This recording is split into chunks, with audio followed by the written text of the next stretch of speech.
వారి నుండి వచ్చారు. వివిధ వాదనలు ఆర్యుల జన్మస్థలం గురించి చరిత్రకారులలో భిన్నాభిప్రాయాలు ఉన్నాయి. ప్రధానంగా వినిపించే వాదనలు ఇవే. మధ్య ఆసియా సిద్ధాంతం. మార్క్స్ ముల్లర్ అనే ప్రసిద్ధ చరిత్రకారుడు ఆర్యులు మధ్య ఆసియా, సెంట్రల్ ఏషియా నుండి వచ్చారని పేర్కొన్నారు. భాషాపరమైన పోలికల ఆధారంగా ఇది అత్యంత ఆమోదయోగ్యమైన సిద్ధాంతంగా ఉంది. ఆర్కిటిక్ ప్రాంతం. బాల గంగాధర్ తిలక్ తన the Arctic home in the Vedas పుస్తకంలో ఆర్యులు ఆర్కిటిక్ రీజియన్ నుండి వచ్చారని వాదించారు. తిబెత్ సిద్ధాంతం. దయానంద సరస్వతి ఆర్యుల మూలం తిబెత్ అని అభిప్రాయపడ్డారు. యూరప్ సిద్ధాంతం. కొందరు చరిత్రకారులు వీరు దక్షిణ రష్యా లేదా జర్మనీ ప్రాంతానికి చెందినవారని భావిస్తారు. ఆర్యుల దండయాత్ర సిద్ధాంతం. Aryan invasion theory. ఈ సిద్ధాంతం ప్రకారం ఆర్యులు భారతదేశంపై దండయాత్ర చేసి అప్పటికే ఉన్న సింధు నాగరికత ప్రజలను, ద్రావిడులను ఓడించి వారిని దక్షిణ భారతదేశం వైపు నెట్టివేశారని 19వ శతాబ్దపు బ్రిటిష్ చరిత్రకారులు పేర్కొన్నారు. వాదన. ఆర్యుల వద్ద ఉన్న వేగవంతమైన గుర్రాలు, ఇనుప ఆయుధాలు వారి విజయానికి కారణమని చెప్పబడింది. ప్రస్తుత పరిస్థితి. ఆధునిక పరిశోధనలు, DNA విశ్లేషణలు మరియు పురావస్తు ఆధారాల ప్రకారం ఈ దండయాత్ర సిద్ధాంతాన్ని చాలామంది చరిత్రకారులు తోసిపుచ్చుతున్నారు. ఆర్యులు ఒక్కసారిగా దండయాత్ర చేయలేదని, వారు తరచుగా వలసలు, మైగ్రేషన్ వచ్చారని ఇప్పుడు భావిస్తున్నారు. 3. ఆర్యుల ప్రాథమిక సంస్కృతి. ఆర్యుల సంస్కృతి ప్రధానంగా వైదిక సంస్కృతి. దీని ముఖ్య లక్షణాలు. గ్రామీణ జీవనం. సింధు ప్రజల లాగా నగరాల్లో కాకుండా వీరు చిన్న చిన్న గ్రామాల్లో నివసించేవారు. భాష. వీరి ప్రధాన భాష సంస్కృతం. వీరి పవిత్ర గ్రంథాలైన 4 వేదాలు ఋగ్వేదం, యజుర్వేదం, సామవేదం, అథర్వణ వేదం ఈ కాలంలోనే పుట్టాయి. పశుపోషణ. ఆవును వీరు అత్యంత పవిత్రంగా, సంపదగా భావించేవారు. అగ్న్య చంపకూడనిది. మతం. ప్రకృతిని దైవంగా ఆరాధించేవారు. ఇంద్రుడు, అగ్ని, వరుణుడు వీరి ముఖ్య దేవుళ్ళు. యజ్ఞాలు, హోమాలు వీరి సంస్కృతిలో ప్రధాన భాగం. దుస్తులు మరియు ఆహారం. వీరు ఉన్ని, నూలు వస్త్రాలు ధరించేవారు.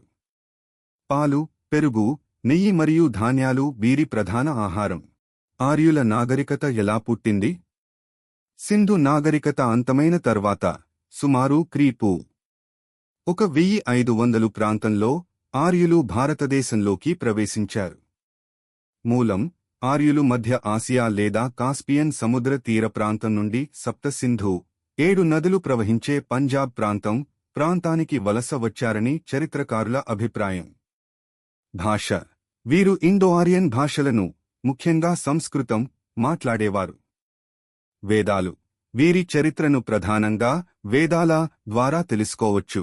అందుకే దీనిని వైదిక నాగరికత అని కూడా అంటారు. ఆర్యుల జీవనశైలి అభివృద్ధి. వీరి జీవన విధానం సింధు నాగరికత, పట్టణ నాగరికత కంటే భిన్నంగా గ్రామీణ వ్యవస్థపై ఆధారపడి ఉండేది. సామాజిక వ్యవస్థ. కుటుంబం సమాజంలో ప్రాథమిక యూనిట్. తండ్రి కుటుంబానికి యజమాని, పితృస్వామ్య వ్యవస్థ.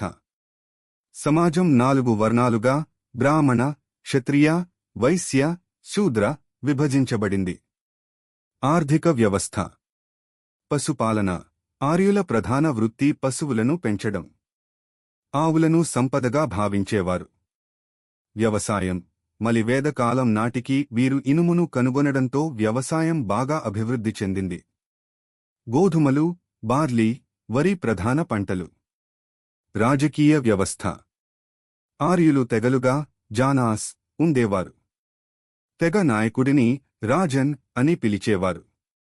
పరిపాలనలో సహాయం చేయడానికి సభ, సమితి వంటి ప్రజా సంస్థలు ఉండేవి.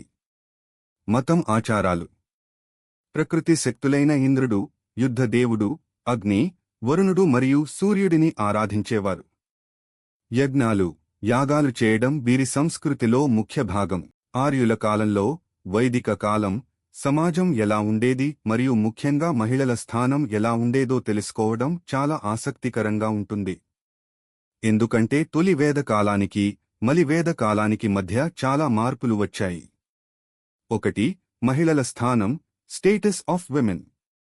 తొలి వేద కాలం, ఎర్లీ వేదిక్ పీరియడ్.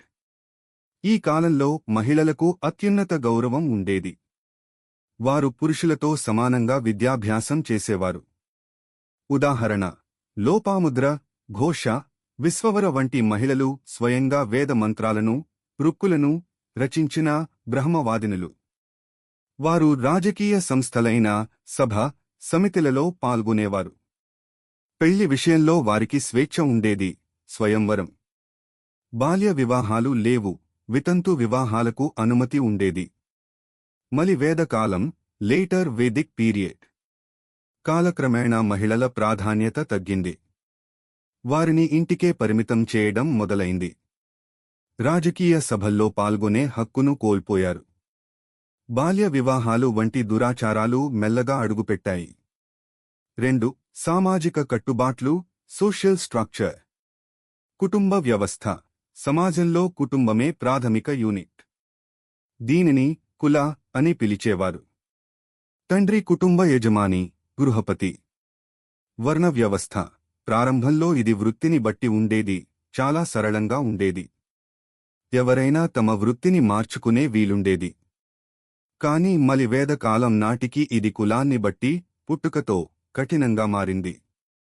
బ్రాహ్మణ, క్షత్రియ, వైశ్య, శూద్ర అనే 4 వర్ణాలు స్థిరపడిపోయాయి. ఆశ్రమ ధర్మాలు. మనిషి జీవితాన్ని 4 దశలుగా విభజించారు. బ్రహ్మచర్యం, విద్యార్థి దశ. గృహస్థం, వివాహ జీవితం. వానప్రస్థం, సామాజిక బాధ్యతల నుండి విరమణ. సన్యాసం, మోక్షం కోసం తపస్సు. 3. వినోదం మరియు ఆహారపు అలవాట్లు.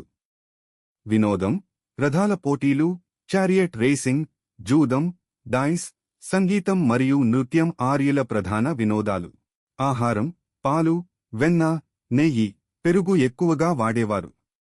వారు సోమరసం అనే పానీయాన్ని పవిత్రంగా భావించేవారు. మీకు ఈ వీడియో నచ్చితే లైక్ చేసి సబ్స్క్రైబ్ చేసి షేర్ చేయండి.